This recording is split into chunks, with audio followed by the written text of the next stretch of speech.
Hey, everybody. Michelle is here, back in business, so to speak. I just finished walking outside. It's pretty warm out there. And so, but we're supposed to get some rain later, and then the temperatures are supposed to drop, I think. So, I hope everybody's doing well. I wanted to come on and speak about something that I was going to speak about some time ago. When I was putting all that stuff on Facebook. And causing a lot of chaos and just a lot of unnecessary, I think, confusion. But that could be all my projection and whatever.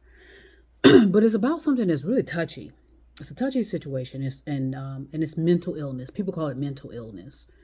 And I just wanted to kind of share a little bit about my experiences with that. Because it's so taboo.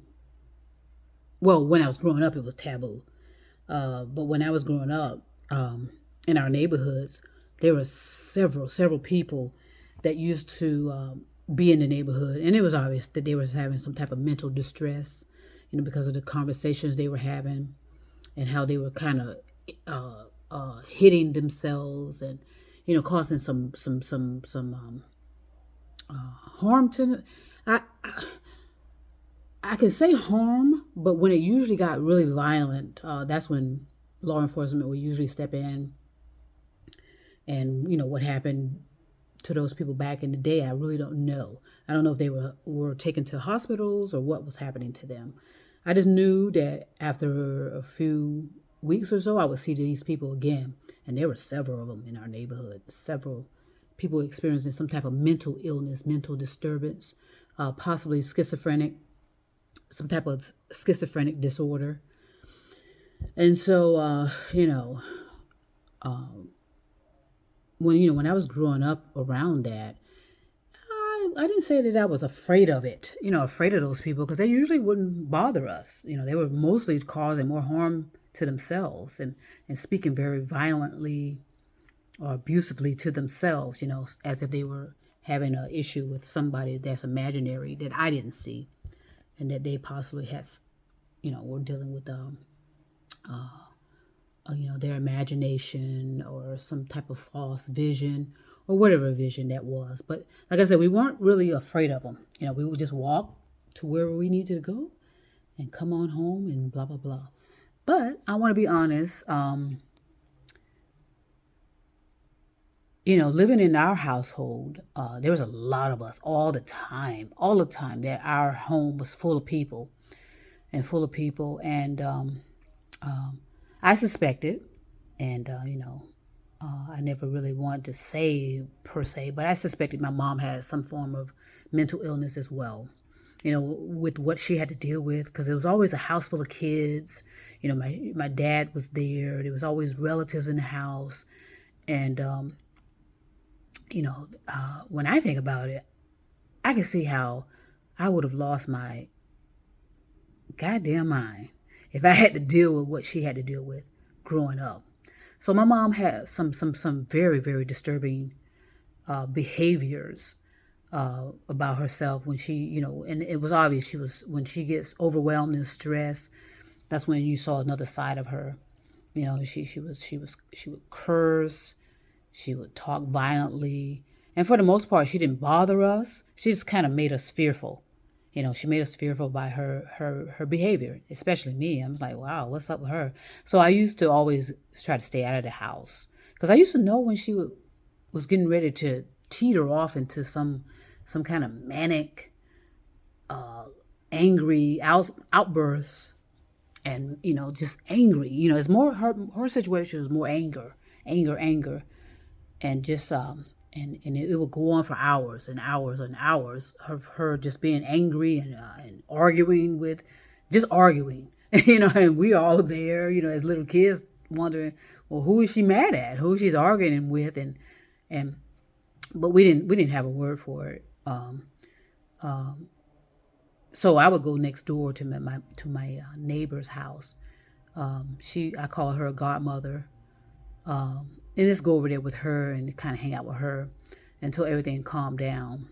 And then once things did calm down, my mom was like a different person. So she had to have had some type of multiple personalities that would show up when she would be overwhelmed and stressed out, which was understandable for having all of us running around the house because we were all like she was pregnant.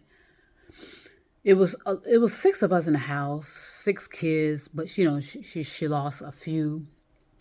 But it was just we were always so close in age, little toddlers running around in there.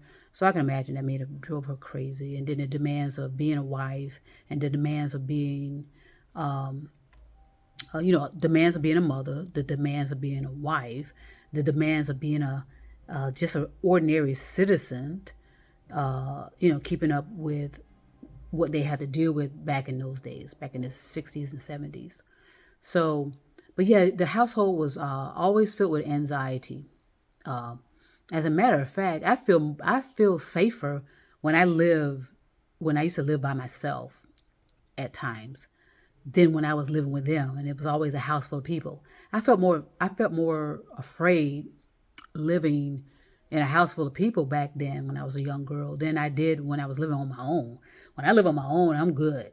And I had my first home or first place was a studio, and that was perfect because everything was there, in one room, and I wasn't, But I wouldn't say that I was always a fearful person, but I did notice that I think it was more anxiety that would creep up, when my mom would be carrying on, and it could have been bipolar, manic depressive, schizophrenic. It could have been all of that, or multiple personalities. It could have been all of that as well. And as it turned out during my research, that was prevalent in her family. I think all of my mom's sisters, she had a big family. My mom came from a big family. All of her sisters suffered with the same thing. These type of multiple personalities, and and there was this certain triggers that would get them going, and nobody wanted to talk about that. So I never did, but I waited until I wanted to be respectful and waited until most of my mom's sisters did pass, transition on, so that I would talk about it. And I did try to bring it up once with one of my siblings, and he got all offended and gotten all emotional about it. So I just kind of dropped it. I'm not trying to trigger anybody, but these are discussions that we should have. We really should. And I remember also as a young girl being told, and the thing that would go around in the culture was, that some women would pretend to be crazy because pretending to be crazy usually caused men to not want to be bothered with them.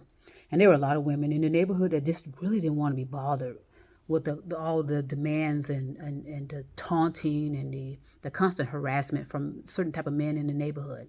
And so they would act crazy. That was a known thing that a lot of women that I grew up around, they would say that, she said, let's act crazy.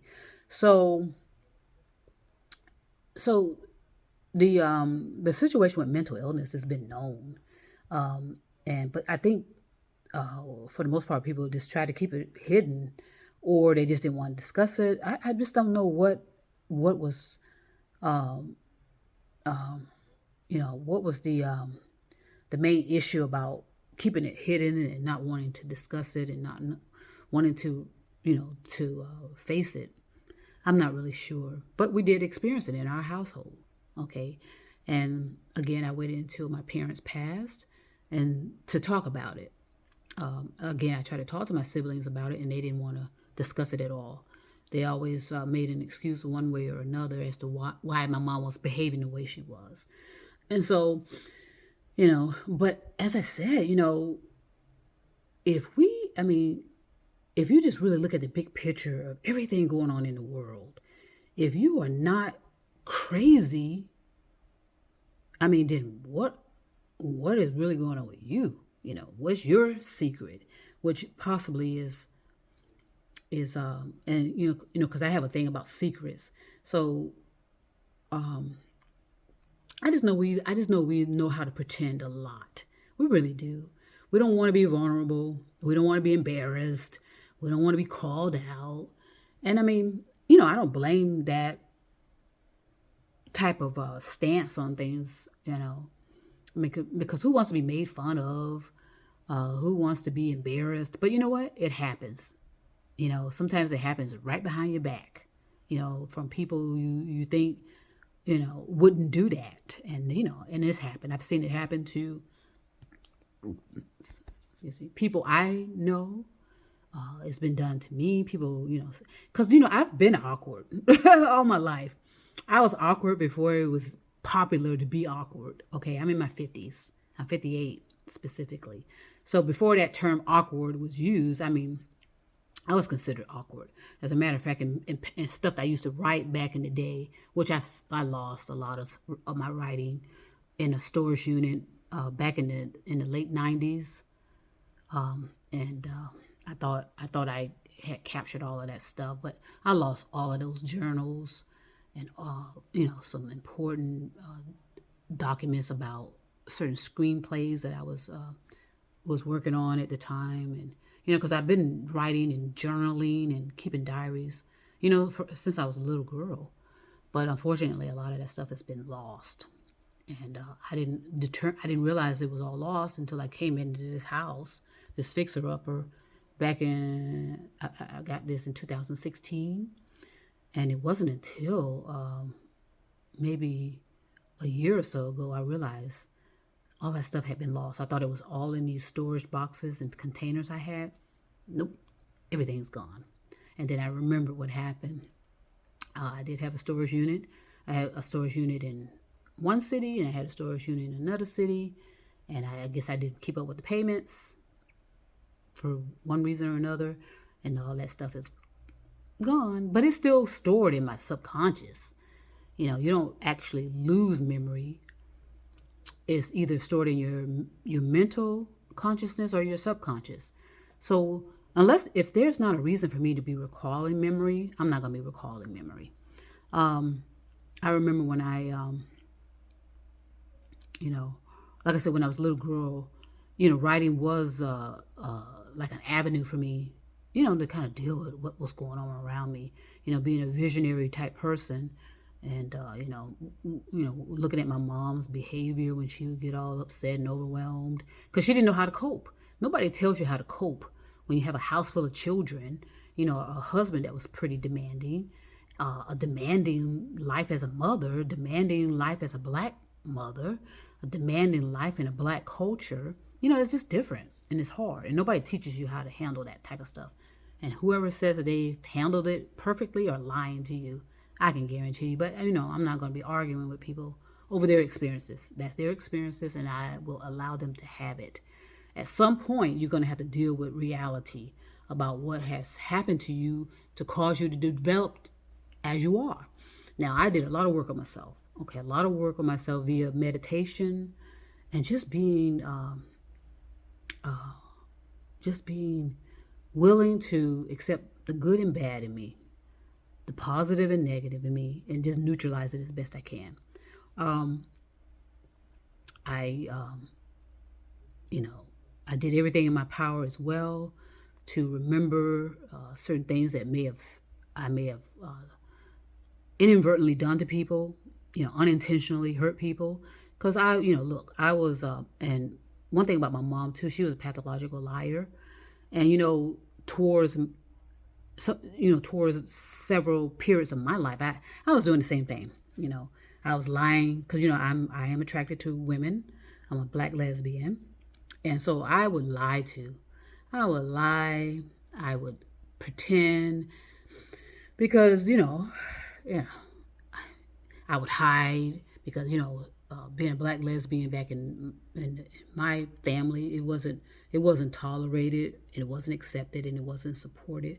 So I was lying myself. I was hiding. I was meeting a lot of people, and I was very arrogant and cocky because everybody thought I was so pretty, even though I hated to be called pretty. But I was getting a lot of attention, but not from the people that I was actually attracted to. I was usually always attracted to the so-called straight women, straight black females, professional black females. So, but yeah, mental illness is is prevalent. We all have it. We all suffer from mental illness if we're living on planet Earth. Okay, now how we all manage it is that's the difference. That is the difference because we all know that people have they have this way of presenting themselves to be so fantastic in a group of people. But then a lot of people always get so surprised when these people that are so fantastic in a group of people, and whether they're performing, whether they're talking, whether they're acting, whether they're whatever they're doing, they're so fantastic in front of people. They come across as just so well rounded. But then the people wonder, well, oh my God, they're getting a divorce. Oh my God, this person is being arrested for this. This person is alleging to have done that. So we all have all that going on as well, and it's a certain and people get so surprised, like, what? This particular celebrity is broke, don't have any money. What? This particular celebrity is divorced. What? This particular celebrity is her husband, her girlfriend, her man, her whatever is cheating on them. People, we get all trapped in those type of realities and don't realize that these people are just as human as we are. But it's going to be up to them, people that are coming across so fantastically in public, and it's usually these high profile people, entertainers, musicians, actors, people that are in the acting, performing, who you are, the high profile people. You're going to have to come across and just make sure you show those vulnerabilities to people. Make sure you be really honest with people that you have problems too. That everything is just not all peaches and cream, and it's a lot of people, a lot of these high profile people just know how to perform. That's all. They know how to perform. And they know how to perform and not disclose certain factors about themselves until you become intimately involved with them. And then that's when you see, who they really are. So I want you to see who I really am. Even though I'm not no high profile people or person, I want you to know, look, I question my mental illness every single day. Okay, I question my reality. Okay, and I make sure what I do is I neutralize everything and not make everything more than it is. I do everything in my power to protect my psyche. So I love hot baths, getting in my whatever call it, tub. It's a, what do you call, clawfoot tub. I have a clawfoot tub, and I love getting in it and, soaking in there, and, just taking care of my psyche. And meditation is, that is the answer. It really is. Meditation with no thought. You just sitting down and you're listening to the air going in your nose and out your nose. That's all you do. And you sit there, and they prefer you be in a lotus position, but you do whatever is comfortable for you. You sit yourself there and you pay attention to your breathing and do it as long as you can without thought. And if you get a thought, don't be upset about it. We all going to get thoughts. Just notice that you have a thought, come back to your breathing. Meditation has been like, when people talk about miracle, that has been a miracle drug for me. I have not had to take any kind of drugs for psychotic or psychosis. Okay, but I will tell you, I've had my share of psychosis episodes, but I didn't let it defeat me. I try to understand what triggered it and work through it. But some people do have to take medication, and you don't want to, you have to make sure you pay attention to whoever's treating you and the people around you, and make sure you have supportive people around you to help you through these matters. But yes, we are all suffering from mental illness. Okay, we're on an overpopulated planet. You go to certain parks and you look for peace and solitude. You go to the beach, you look for peace and solitude. You go up in the mountains, peace and solitude, and guess what? There are thousands, usually, I would say hundreds or maybe thousands of other people doing the same thing. Go to a state park and hope that you are the only one walking through the woods. Absolutely not. We're overpopulated. Okay, and so I had to create a sort of oasis here in my own home to the best of my ability, you know, and just, create my own jungle in my backyard and just do whatever I can to, entertain myself. I can act crazy. I can talk to whoever I want. I can talk to my trees. I can talk to my plants and flowers. And again, I said this a while ago too. We all talk to ourselves. We all hear voices in our heads. And so anybody that goes around and claim that they're just so together and that they don't hear voices, that means your brain is dead, because you're going to hear a voice. You're going to hear thoughts. And that's how with meditation, you just learn to manage it. Okay, you're going to hear thoughts, but if you're not meditating to stop the thoughts and manage them, you just don't want stuff to be running rampant. What I call rumination. Rumination is overthinking. I put out a video once on Facebook about rumination. I'll probably look for it again and put it up here on this channel as well. So, I am thankfully an ordinary Black woman who is experiencing life with the complexities of always attempting to maintain a neutral, positive, healthy psyche. And that's a daily balance. Okay, that's a daily balance. And if anyone tells you otherwise, then they're not being honest with you. And if you feel awkward, okay, you feel awkward. If you feel crazy, okay, you feel crazy. Just don't be so hard on yourself about all of that stuff. Don't be harmful towards yourself. There's a lot of people that's just being harmful towards themselves and causing harm to themselves, and because and I think it's more so because of how they are accepting their realities, that sometimes you are going to be unstable. Okay, and a lot of people can't deal with that for some reason, but again, you have to be gentle. You have to be understanding. You have to just know that you are going to be crazy, because we are in a crazy society. And if you're paying attention, we're having a war going on, that will possibly or has used nuclear weapons, that you got radiation in the air. So yes, we're suffering. We're suffering. So yes, that's crazy making. But yet we still have to function and provide for ourselves and be fully responsible, be fully accountable. You just need people to support that more, support it more, be more understanding, be more caring and loving, and acknowledge that, even though I look beautiful, outside, sometimes inside, stuff is just turning around inside of me that I can't even imagine how to resolve it. That's what these high profile people need to do.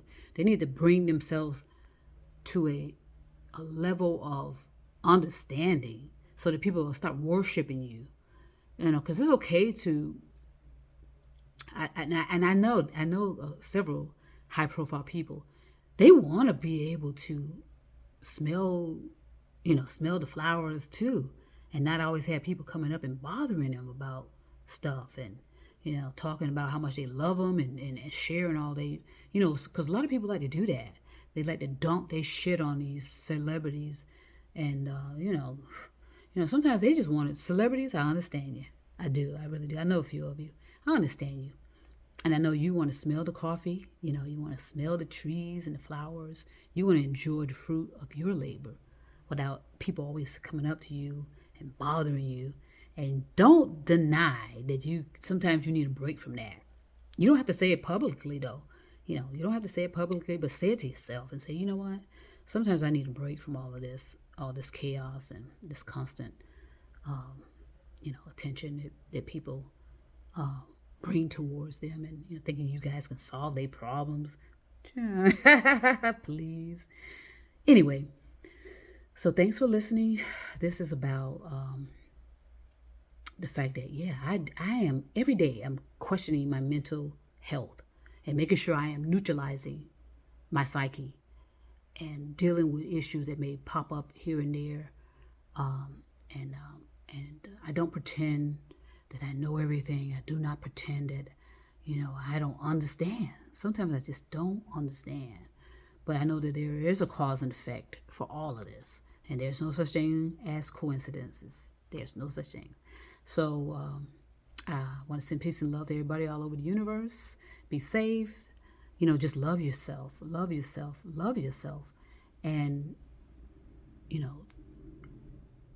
do everything you can to incorporate meditation into your life so that you can deal with reality, because reality is what's going to save you from whatever happens in your life. It's dealing with realities, not dealing with your beliefs. And then I'm going to come back on sometime, maybe today or tomorrow, and give you some tips on how to eliminate beliefs. You have to eliminate some beliefs that we all have. Okay, so that you can be living in reality and be able to face the upcoming challenges that that are coming our way, the upcoming climate disasters that are coming our way. We are in a crisis, and with our planet. And anybody that tells you otherwise, then they're lying to you. And all you have to do is go outside, and get in touch with your senses. And you'll know. You could tell that something's different from when you were a little girl or a little boy about the environment. When you go to, like I said, you go to these national parks, you go to you go to the beach, you go to these places that were sacred to you at one point, and you'll see the destruction, from whatever, whether it's from fires, whether it's from from the invisible floods, like in certain regions of the place where tornadoes and hurricanes, there are invisible dangers and destruction, because, once that water settles, everything looks fine until, things start falling down or falling apart or eroding. It's just natural, common sense. It has nothing to do about prophecies. It has nothing to do about anything other than it's cause and effect. Cause and effect.